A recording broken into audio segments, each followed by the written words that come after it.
Hi. Hi. We're hoping that at this point you've had a chance to look at part one of our first 6 months on the road. Now this is part two. We hope you enjoy it. It was fun doing. Like, subscribe, and all that good stuff. We love you. Bye.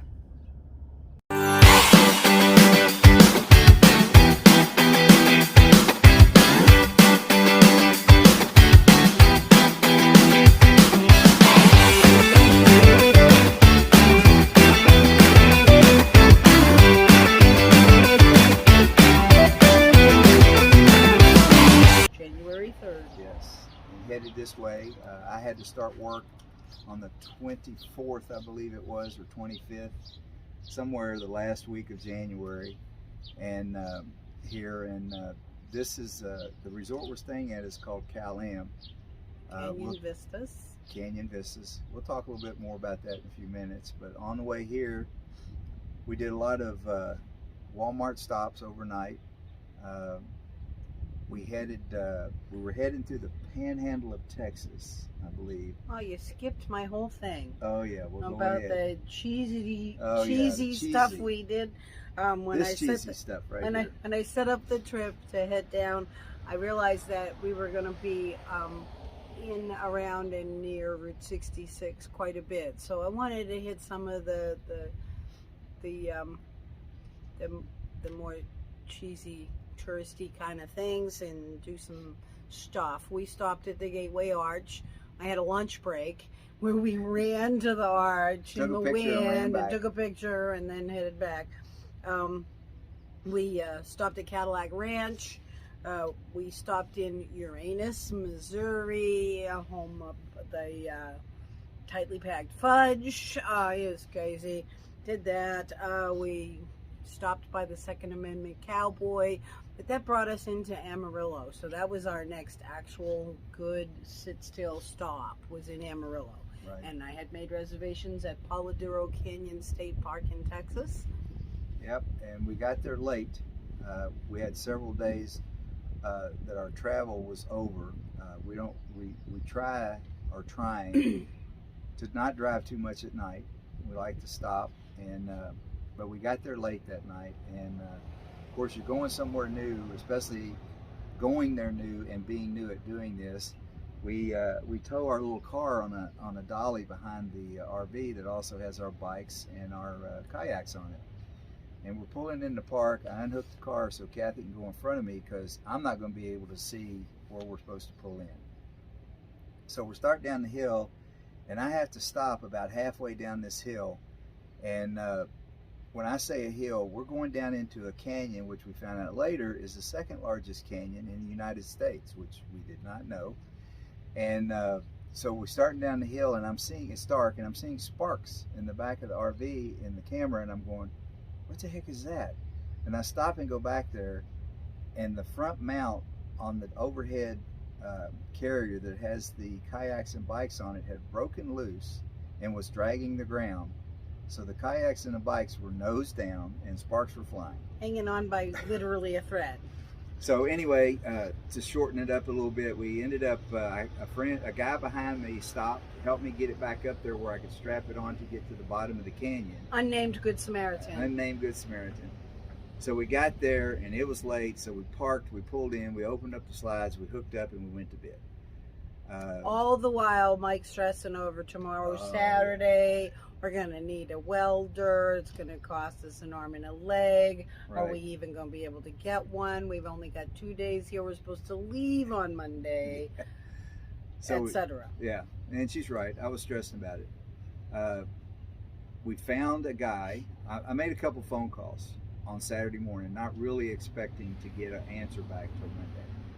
One of the places we called us back. What was the name of that place? It was called G&G Welding, and that was Journey Angel number 2. His name was Gustin. And he said, yeah, he said, if you can bring it over after lunch, I'll take a look at it, and so on and so forth. So we hooked it to the RV. I had it strapped on there where it wasn't going anywhere. And at this point, I'd taken the bikes and the kayaks off and everything.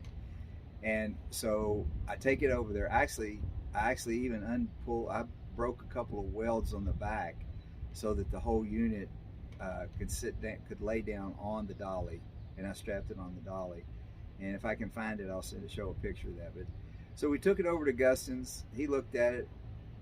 I said, what do you think this is going to cost? Because I asked him to also brace it better so that the weight was more distributed, and this maybe wouldn't happen again. And he said, I can probably do it in an hour or so. So we left it. I forgot what we did that day. We went, did something, went and ate lunch. I don't know, because he said it'd be done around 2 o'clock. We get back over there. I don't remember. I don't remember either. Because I'm still stressing. Yeah, you know, you take something to get fixed somewhere, and they always say an hour or so, and then it's more like 3 or 4. And he didn't say what his hourly rate was either. Right. We didn't ask. I was just happy at that point to have found somebody on Saturday, and so we get back, and he's finishing up, and we get back there, and he's re-braced everything. He put gussets on the side, so there was no way that was going to break again. We had to call him before we went back to find out how much it was going to be. $150. And I'm in my head, I'm going, and we pulled up, and I saw what he did, and I'm thinking, $150? I mean, that sounds like an hourly Saturday charge for a welder. He used some of his own materials. Used his own materials, re-brace it. And just on a side note, it's not budged since. I mean, it's as solid as it's ever going to get, I think. He said he was repairing it as if it were his own, and yeah, I think and he did. And I think he did. So anyway, he wouldn't take a nickel more than $150, and So again, God bless Guston. We were tickled to death at that price, and so we left there and headed out towards aiming for Arizona. Aiming for Arizona, southern Arizona. We had enough time. We were going to head down to the south side, up around Tucson, and then up to where we are now, which is closer to Mesa. So, as we're driving down the road, headed for our next Walmart overnight, 5 minutes till quitting time on Thursday evening, my data completely disappears. Completely. I got nothing. I got no phone for work. My computer is not connected to the internet. Nothing's happening. So I freaked out quite a bit.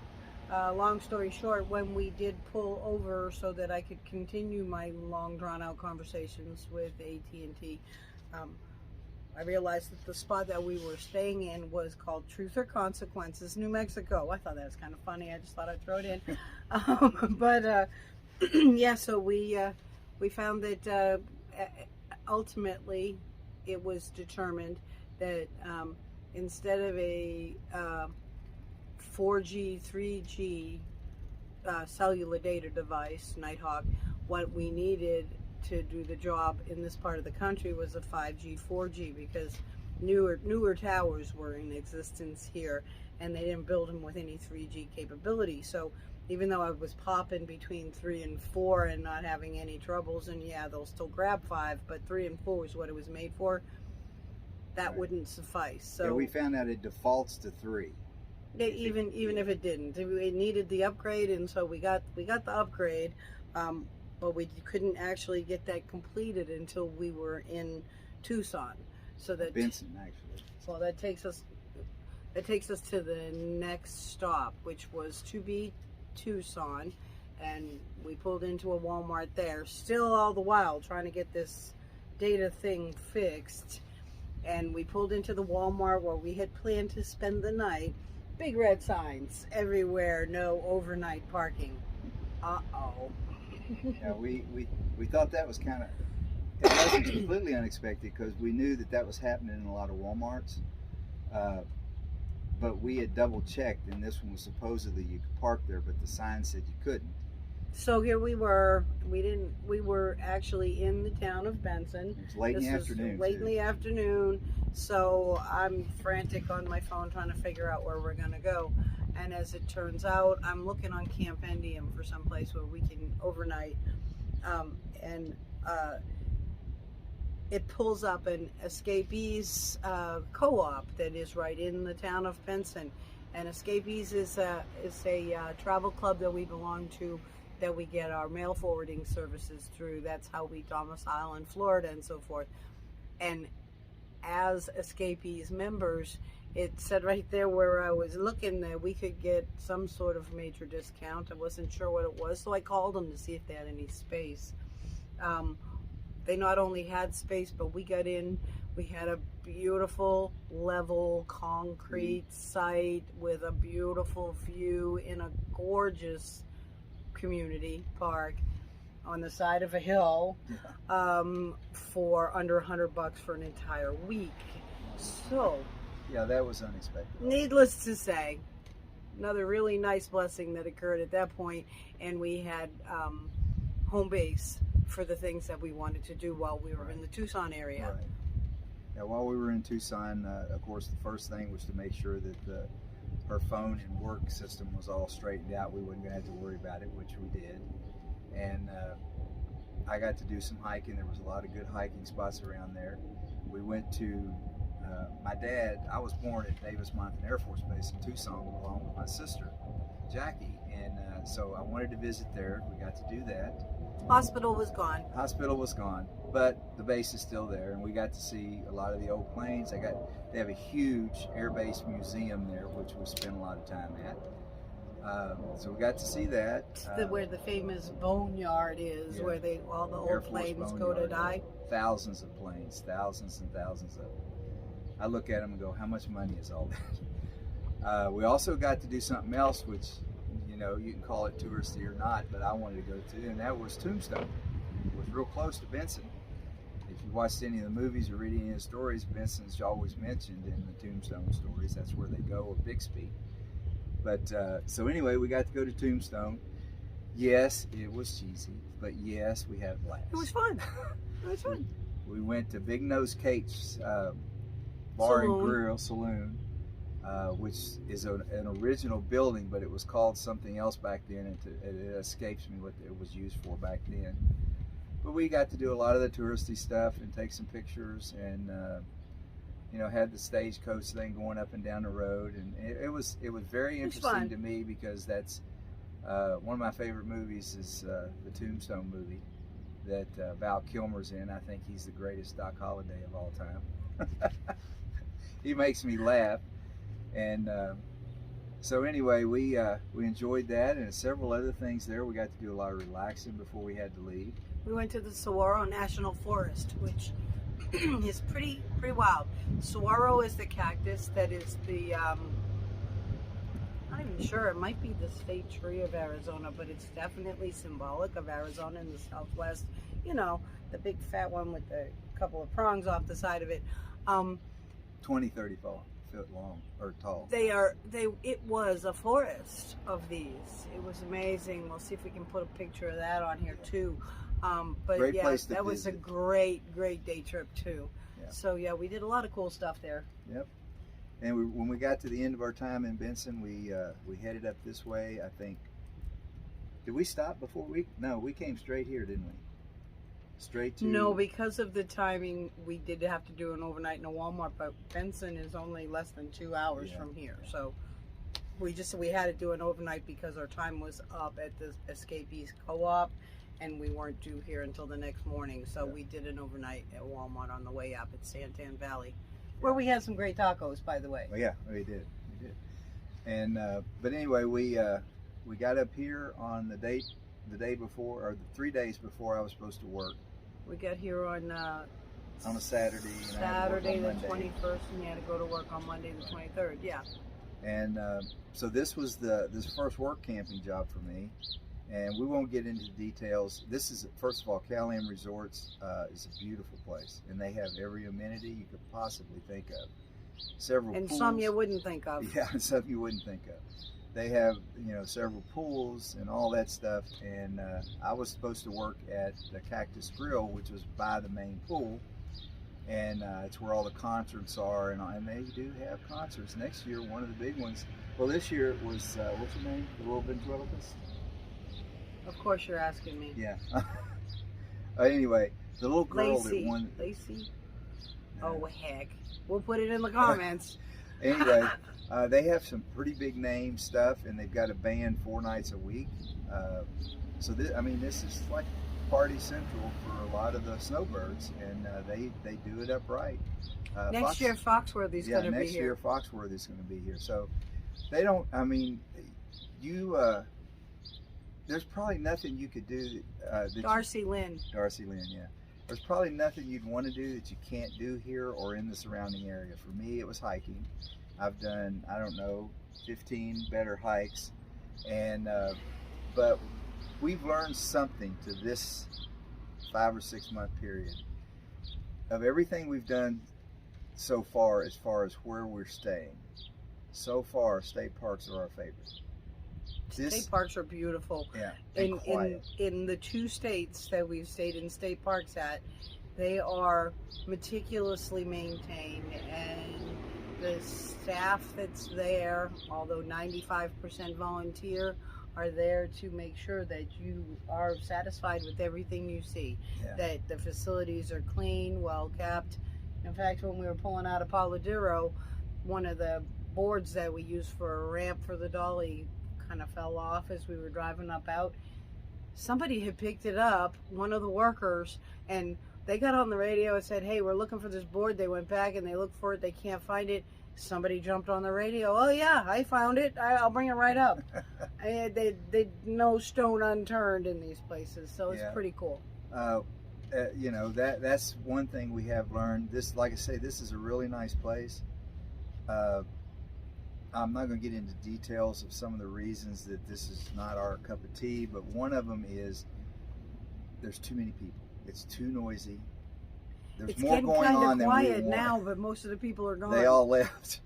It's just, it's not really our cup of tea, I guess is the easiest way to Too put it. civilized. Yeah. Too much civilization. Too much pavement. Yeah, it's while it's beautiful and comfortable, there's just too much going on for our taste. There's everything you'd want to do and nothing we want to do. So, But there's so many people that Mike's worked with and other people that I've met in the community that have done this for years upon and years, and they really, really They love it. Yeah. They come for the full season from October to April, and they work and do and enjoy and join in and all of that, and they love it. They love it. So there's nothing to be said that's negative about the organization or the campground or anything. It's all positive. It's just us. And It's everybody just us. we've met here has been extremely nice, and they just like at the state park, people that work here would bend over backwards to make everything work right, and they took care of all the little questions and problems that we thought we had. Get top management wanted to just sit with me for 20 minutes in his office and help me understand how everything went, the holes that were in the communications before we got here, so that everything was perfect. Yeah. So yeah. So we're happy. Place. We leave out of here on the 16th. The 16th, about a week out, and we're going to meander up towards my next work camping spot, which is at the KOA at West Yellowstone. And that was the goal for this whole summer, was to get up there and be there so we could visit all the things that we had, the whole idea. Really experience Yellowstone and the Tetons. The whole idea of RVing was what's coming next. And we've learned a lot since we got here. I'm sure there's a ton more we're going to learn. We made as many stupid mistakes as everybody else.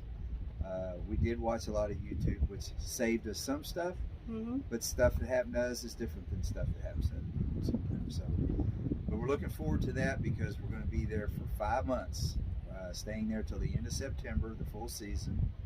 It gives us time to venture out every afternoon and all weekends to do the stuff that we're doing this for.